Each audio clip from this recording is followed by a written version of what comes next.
Cerca de 1000 anos antes da igreja existir, os salmos já expressavam o valor do culto.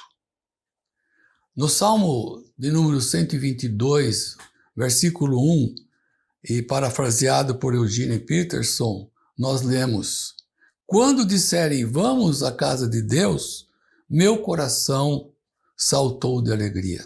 Ao obedecermos a ordem de louvar e celebrar a presença de Deus como povo, a nossa necessidade profunda de estar em relacionamento com Deus é suprida. E o desejo humano de completude é satisfeito.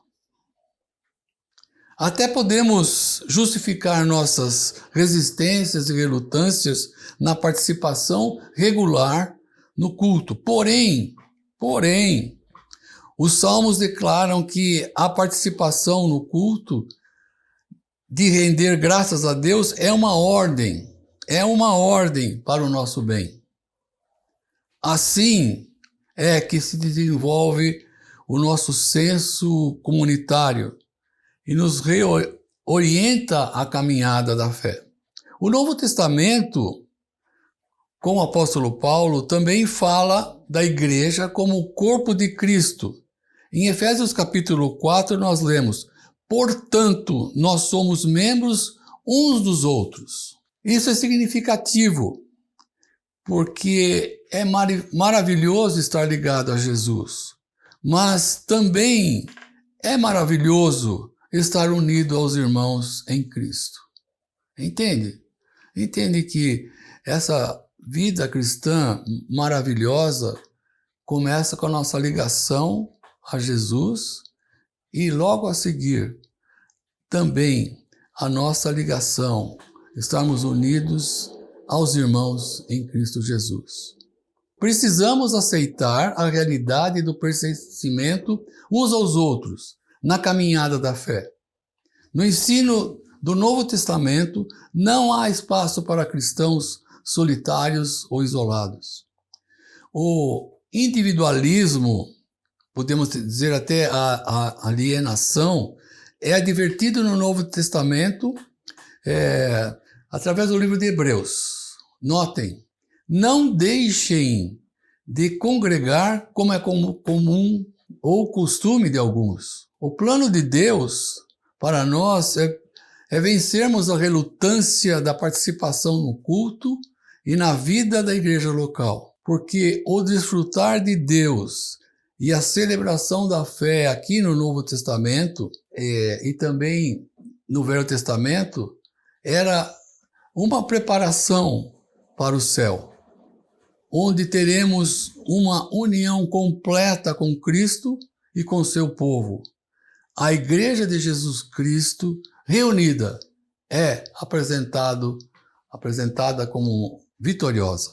Às vezes pessoas chegam para mim ou para outros pastores aqui da igreja e costumam falar que elas têm bons relacionamentos na igreja, que elas gostam dos pequenos grupos, gostam de orar, gostam de se aprofundar na palavra, mas têm muita dificuldade com o culto, porque elas têm um ritmo diferente de se relacionar com Deus, porque às vezes a estrutura não é tão agradável e etc, etc.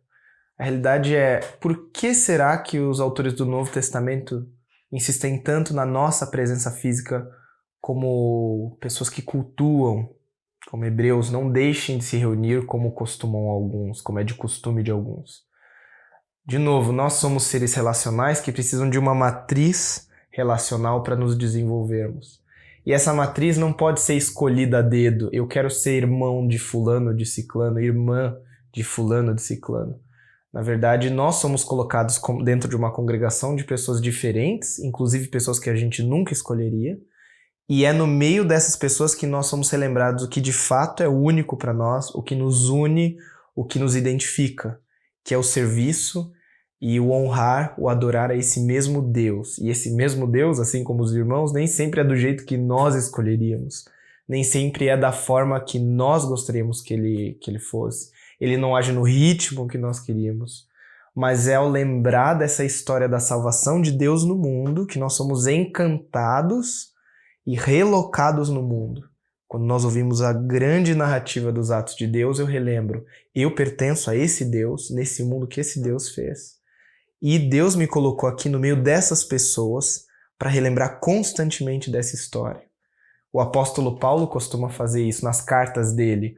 Antes de dar direções para como crescer espiritualmente, como agir na sua família, na sua cidade, Paulo sempre tem uma primeira metade das suas cartas em que ele fala o que Deus fez.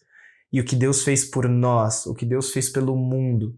E é ao saber disso que eu sei como agir. Eu sei melhor como agir quando eu sei de que história eu faço parte. Uma das principais funções do culto cristão é nos relembrar de que história nós fazemos parte.